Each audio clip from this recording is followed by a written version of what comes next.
Hola a todos, sean bienvenidos a Relatos de Bri Bardán. Pónganse cómodos porque ya comenzamos. Llegué a Monterrey en 1985 para estudiar la universidad. Como foránea, tuve que vivir en diferentes casas y departamentos, todos ubicados en el sur de la ciudad.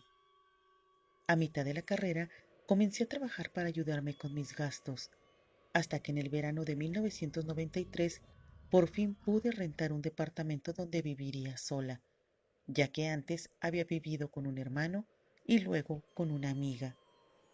Ese inmueble aún existe y está ubicado en la colonia Florida, muy cerca de donde laboraba en ese entonces. Yo supe de ese sitio por un anuncio en el periódico, así que fui.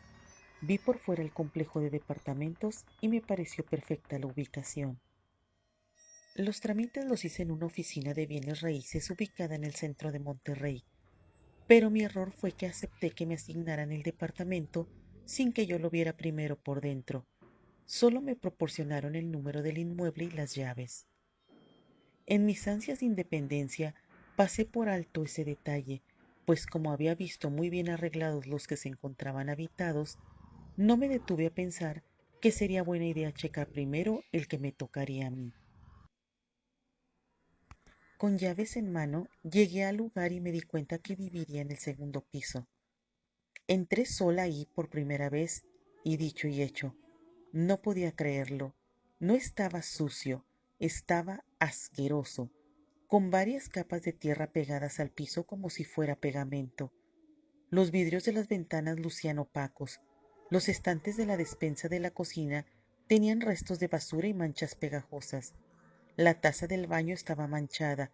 Parecía que no le habían jalado a la palanca en muchísimo tiempo. La parte de la regadera igual, con los mosaicos llenos de sarro y hongo.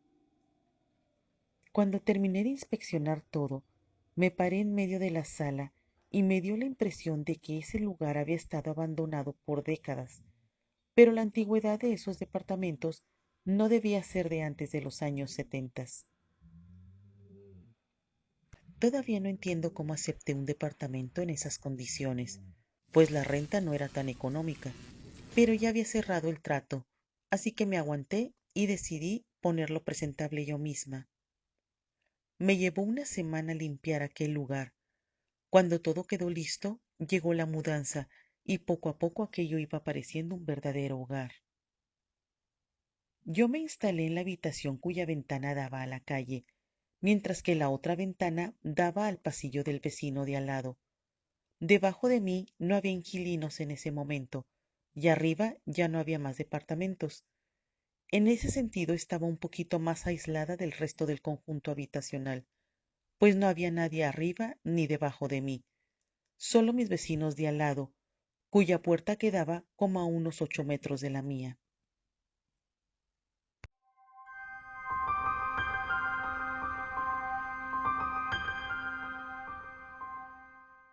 El que era mi novio y que después se convirtió en mi esposo, me llevó un tocador grande con espejo, así que ahí coloqué todos mis maquillajes y una caja musical que llevaba años usándola como alajero. En esa etapa de mi vida recuerdo que tenía muchísimo trabajo en el medio de comunicación donde laboraba, así que prácticamente utilizaba el departamento solo para bañarme, cenar y dormir.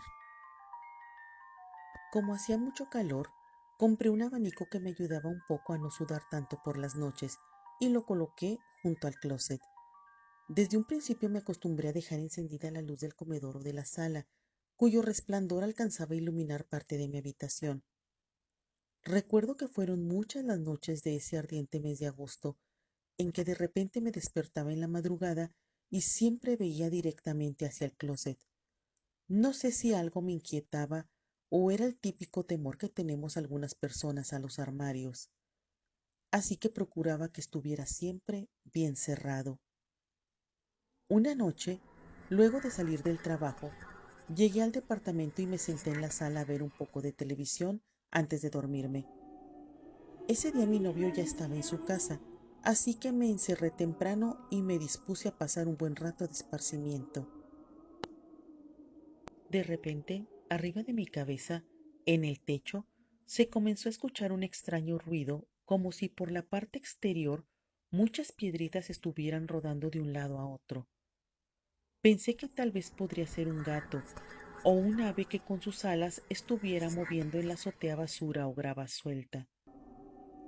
También cabía la posibilidad de que las ramas del árbol de la calle estuvieran tallando las paredes, aunque ni siquiera estaba haciendo viento. Traté de no ponerle atención y seguí viendo la televisión. Cuando fui a la cocina a dejar un vaso, con sorpresa me percaté que ese sonido me seguía. Entonces comencé a caminar por todo el departamento. Entré a las dos recámaras, recorrí la sala, el comedor, entré al baño y hasta fui a la lavandería, donde había un pequeño cuarto para la servidumbre. El extraño ruido continuó, me siguió a todas partes. Quise encontrarle alguna explicación lógica, pero hasta el día de hoy no se la encuentro. Era como si mi cabeza fuera un imán y desde la azotea, lo que haya sido, me siguiera. Finalmente me fui a dormir, pero dejé encendidas todas las luces porque me sentía muy nerviosa, pues como ya había explicado en mi primer video, no siempre logro bloquear esa habilidad para ver, escuchar y percibir espíritus o energías o tener sueños premonitorios. Este fenómeno se repitió varias veces, pero no se lo comenté a nadie, ni siquiera a mi novio. No pensaba que pudiera ser algo paranormal. Como les dije, tenía tanto trabajo que en todo el día ni siquiera recordaba ese detalle, hasta que llegaba al departamento y todo cambiaba. Se comenzó a sentir mucha pesadez en el ambiente, e incluso, aunque viniera de buen ánimo de mi empleo, de la nada comenzaba a experimentar demasiada tristeza, y sabía que esa tristeza no era mía, sino de alguien más. A inicios de septiembre recibí la llamada de una gran amiga de la infancia. Luego de ponernos al tanto de nuestras vidas, me pidió ayuda para alojarla en el departamento, ya que necesitaba encontrar trabajo y Monterrey le parecía una buena opción. A mí la verdad me encantó la idea, y con lo que estaba sucediendo en el lugar que había rentado, me caía de perlas tener esa compañía. 2 días después, procedentes de Torreón, llegaron mi amiga, a quien llamaré María, acompañada de una hermana menor, a quien llamaré Brisa. Ellas se instalaron en la otra habitación, donde había puesto unas literas desmontables, por lo que colocamos una al lado de la otra, solo separadas por un buró, como si fueran camas gemelas. A diferencia de mí, ellas eran muy sociables, así que casi de inmediato entablaron amistad con los dos jóvenes que rentaban el departamento de al lado, quienes también eran foráneos y estudiaban en el TEC de Monterrey. Con ellos vivía una muchacha llamada Meche, que les limpiaba y les cocinaba. Meche era muy joven, de rasgos indígenas. Yo creo que no tendría ni 22 años y ya era madre de una niña como de 4 años, a la que de cariño nombraban Tina. Se fue haciendo costumbre que cuando llegaba de trabajar, mis amigas estaban platicando con los vecinos y la niña de Meche andaba como si nada por el departamento sin supervisión. Esta situación comenzó a incomodarme, pues nunca me ha gustado tener gente extraña en la casa, y aunque Tina no se portaba mal, les pedí a mis amigas que tuvieran la puerta del departamento cerrada, y así lo hicieron.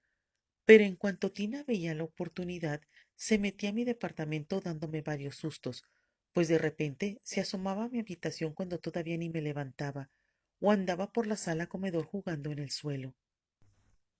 Como mis amigas tenían ya la puerta cerrada la mayor parte del tiempo, desde la ventana de la sala alcanzaba a distinguir que Tina, desde la lavandería del departamento del vecino, siempre estaba mirando hacia mi puerta, como esperando la oportunidad para volver a colarse. No entendía por qué deseaba tanto estar de nuestro lado del edificio. En una ocasión que salí tarde del trabajo y me sentía muy cansada, llegué a casa y me topé a mis amigas sentadas en las escaleras platicando con los vecinos.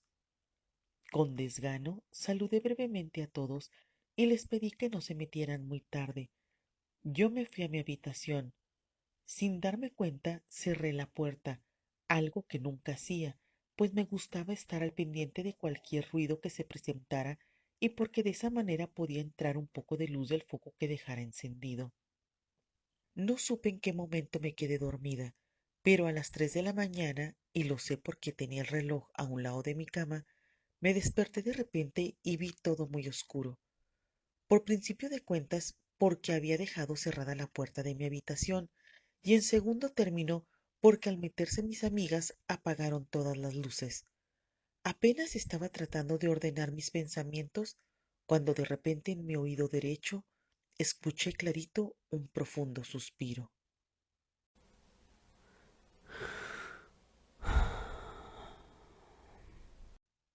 Me quedé petrificada. Lo primero que vino a mi mente fue que tal vez alguien afuera había pasado e hizo ese ruido, pero recordé que estaba viviendo en un segundo piso. Incluso miré hacia la ventana que daba al pasillo del vecino y su ventana y la mía estaban cerradas. Además, esa ventana me quedaba del lado izquierdo y yo había escuchado ese profundo suspiro en mi oído derecho. Todavía no terminaba de barajear las posibilidades que explicaran de manera satisfactoria lo que acababa de escuchar, cuando de pronto comenzó a sonar la caja musical que tenía sobre el tocador. Esa situación me heló la sangre. Volteé hacia el espejo para tratar de ver algo, pero la habitación estaba demasiado oscura. Apenas se alcanzaba a colarse una débil luminosidad de la lámpara de la calle, así que se me dificultaba enfocar bien. Pensé que tal vez alguien había estado jugando con la caja musical y se había quedado trabada, encuerdada. Ya antes me había pasado con otras cajas musicales que luego de tocar la melodía, horas después se les escapaban 2 o 3 notas, pero hasta ahí. Para aumentar mi tensión, cuando por fin pude ubicar visualmente la caja musical, un profundo escalofrío se apoderó de mí cuando alcancé a ver que ni siquiera tenía levantada la tapa, que es como funcionan la mayoría de las cajas musicales, o al menos sí las que yo he tenido. Les das cuerda y levantas la tapa o abres algún otro compartimiento para que se escuche la melodía. Lo más aterrador fue que mi alajero no se detuvo hasta que la canción se escuchó de principio a fin, con todo y la tapa abajo. Los segundos se me hicieron eternos. Por mi frente comenzaron a rodar profusas gotas de sudor que no alcanzaban a secarse con el contacto del aire del abanico. En mi cabeza trataba de pensar a 1000 por hora para explicarme eso que estaba viviendo, cuando de pronto la caja musical dejó de sonar. El silencio me pareció abrumador, pero me ayudó para escuchar con total claridad un segundo y profundo suspiro en mi oído derecho.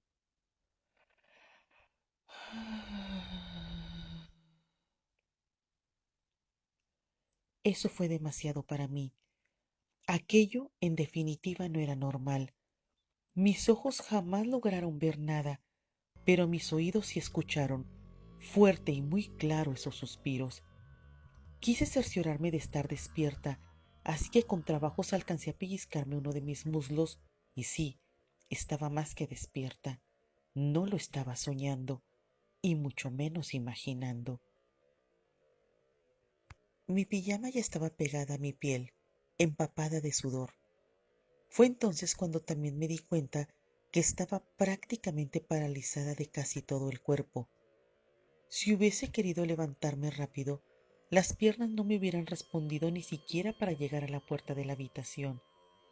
Pensé también en gritarles a mis amigas, pero mi garganta estaba tan seca que seguro ni siquiera me hubiera salido la voz.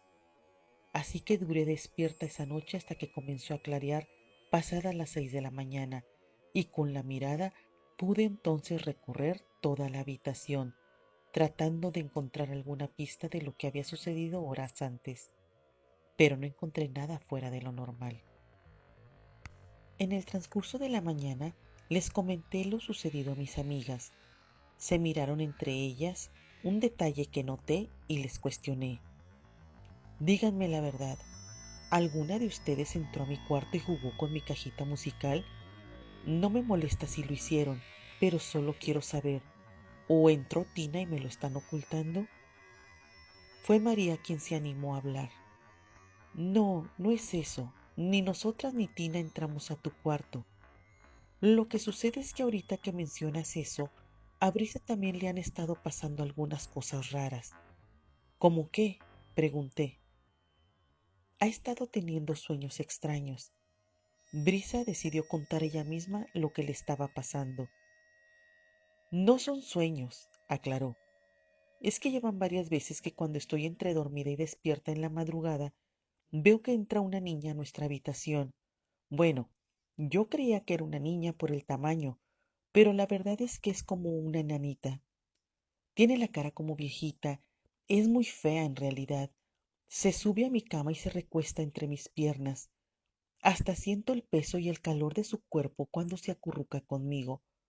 Luego ya no sé qué más sucede porque me quedo dormida. María agregó, nunca antes había experimentado algo así, hasta que llegamos aquí. Incluso yo le decía que se ubicara que ya estábamos en Monterrey, no en Torreón, donde tenemos una sobrinita, y que tal vez por eso se estaba confundiendo. Yo sé que no es nuestra sobrina ni me estoy confundiendo, dijo Brisa, pero sí es muy real lo que les cuento.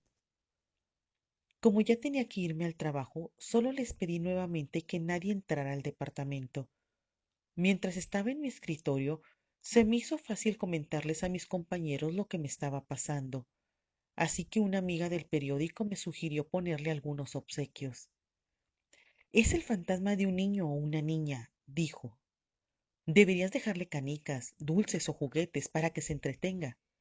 A lo que yo respondí, estás loca, si lo que quiero es que se vaya, no que se quede. Así transcurrieron los meses y Brisa seguía teniendo esa experiencia de la niña o enanita que se acostaba con ella. Nuestro nerviosismo llegó a tal grado que por varias semanas dormimos todas en la misma habitación. Incluso se sumó otra buena amiga que vivía sola en su casa y nos visitaba quedándose a dormir muchas noches. Si alguien tenía que ir al baño en la madrugada, nos acompañábamos. Un día del mes de noviembre, las discusiones entre María y su hermana subieron de tono, y valiéndose de varias artimañas, Brisa, quien tenía 16 años en ese entonces, se fue del departamento, metiendo en apuros a María, pues era la que cargaba con esa responsabilidad. Mi novio y mi amiga tuvieron que ir a poner la denuncia de que se había escapado del departamento, pues era menor de edad, pero no apareció hasta mucho tiempo después, cuando ya había cumplido los 18 años, sana y salva, y ganándose la vida como modelo. Ya sin Brisa, cuando llegó diciembre, María y yo fuimos a pasar las fechas navideñas a Torreón. Para que el departamento no estuviera solo, le pedí a mi novio si podía quedarse a dormir ahí, pues los vecinos, que también eran foráneos, de igual manera se irían a sus casas y todos los departamentos a mi alrededor estarían a oscuras, por lo que podrían entrar a robar. Él accedió de buena gana. Durante las breves vacaciones, María y yo no tuvimos contacto. Cada quien estuvo con su familia y con mi novio solo hablaba por teléfono de vez en cuando. A principios de 1994, cuando ya veníamos de regreso, María me platicó en el trayecto que había ido a visitar a una bruja para que le leyera las cartas, pues ella traía en esos momentos muchos problemas personales y familiares, algunos relacionados con Brisa. Me dijo que esa señora, aparte de leerle las cartas, se había ofrecido a realizar una especie de viaje astral hasta el departamento donde nosotras vivíamos para checar lo que allí sucedía, lo de la caja musical, los sueños de Brisa, su fuga, etcétera. Mi amiga se quedó impactada cuando días después la señora le narró lo que había encontrado en ese viaje astral. Por principio de cuentas, describió nuestro departamento con lujo de detalles, hasta cómo eran los muebles y cómo estaban distribuidos en ese espacio. Le dijo que en la habitación donde ellas dormían, una mujer joven y muy guapa estaba recostada en una de las dos camas y se estaba riendo a carcajadas, burlándose de nosotras. María la relacionó de inmediato con Brisa. Mi amiga me juró que ella no le había revelado ningún dato a la señora, de ahí su asombro. Pero eso no era todo. Lo que me dejó boquiabierta fue que la bruja le dijo que cuando había llegado al lugar donde vivíamos, había subido por las escaleras hasta el segundo piso. Ese era otro dato que ella no conocía. Dijo que al tratar de entrar por la puerta principal, justo a un lado, estuvo a punto de irse por un enorme hoyo, es decir, un portal dimensional que estaba abierto y que de haberse ido por ahí ya no hubiera podido regresar, o por lo menos le habría costado mucho trabajo hacerlo. Fue tan precisa que incluso le comentó a María que vivíamos a 2 cuadras de un parque y que esa madrugada se escuchaba muy fuerte el ruido de una máquina trabajando. De inmediato vino a mi mente la prensa que utilizaban en la empresa donde laboraba, que a esas horas imprimía la edición de ese día. Luego de un buen rato de darme santo y seña de todo lo que esa señora le había revelado, llegamos al departamento. Ahí ya estaba mi novio esperándonos. Mientras cenábamos, le fuimos platicando todo lo que María ya me había contado. De repente noté que él se quedó muy callado, como pensativo, así que le pregunté qué le pasaba, a lo que contestó. Es que en las noches que estuve viniendo a dormir, tuve varias pesadillas. En una de ellas me levantaba a medianoche y me dirigía al refrigerador. Cuando lo abría, sobre un plato estaba una mano cercenada. Era tu mano, me dijo, con las uñas largas y pintadas, así como las usas. Con asombro seguí escuchando lo que decía. Como me sentía algo nervioso en tu departamento, siempre dormía aquí, en uno de los sillones de la sala, nunca en las recámaras, pero justamente anoche, cuando ya estaba bien dormido, algo me despertó y cuando abrí los ojos había un enorme agujero a un lado de la puerta principal, como si fuera la entrada a una bóveda. Me asusté tanto que me incorporé de inmediato y me tallé los ojos. Creí que ya se habían metido a robar, pero no, el hoyo estaba a un lado de la puerta. En cuanto me levanté, desapareció de inmediato. Volví a tallarme los ojos y fui a tocar la pared, pero ya no encontré nada raro allí. Era justo el lugar donde la bruja le había dicho a mi amiga que había un portal abierto, y mi novio no tenía manera de saber eso hasta que llegamos nosotras. Además de que es una persona muy escéptica, pues su familia es de otra religión donde no creen en nada paranormal. Ahora todo tiene sentido, dijo María. Por eso el vecino nos preguntaba si no habíamos notado algo raro en el departamento, y al principio le decíamos que no, pero antes de que se fuera Brisa, le platicamos lo de los sueños y lo de la caja musical, y él riéndose a carcajadas nos dijo que ahora sí le creía al inquilino anterior, quien supuestamente veía a un niño como de la edad de Tina. Él y su hermano se burlaban a sus espaldas, creyendo que el chavo estaba loco o era marihuano. Con toda esta información reunida, llegamos a la conclusión de que años atrás alguien debió realizar en ese departamento un trabajo o ritual, de esos que abren portales y al marcharse lo dejó abierto, razón por la que, sobre todo en las noches, lo cruzaban diferentes entidades provenientes de no sé dónde. También es muy posible que Tina se sintiera atraída hacia mi departamento porque venía a jugar con el niño, niña o lo que fuera que cruzaba ese portal. Hace algunos años pasé por esa calle y vi que el departamento, donde solo duré 6 meses, estaba habitado. Me pregunto si sus actuales inquilinos tendrán alguna experiencia paranormal que contar, o si alguien más ya cerró ese portal. Muchas gracias por llegar hasta el final. Si te gustó el relato, te pido de favor que me regales un like, compartas el video, te suscribas y actives la campanita para que recibas una notificación cada vez que suba contenido nuevo. Te dejo mis redes sociales por si deseas seguirme.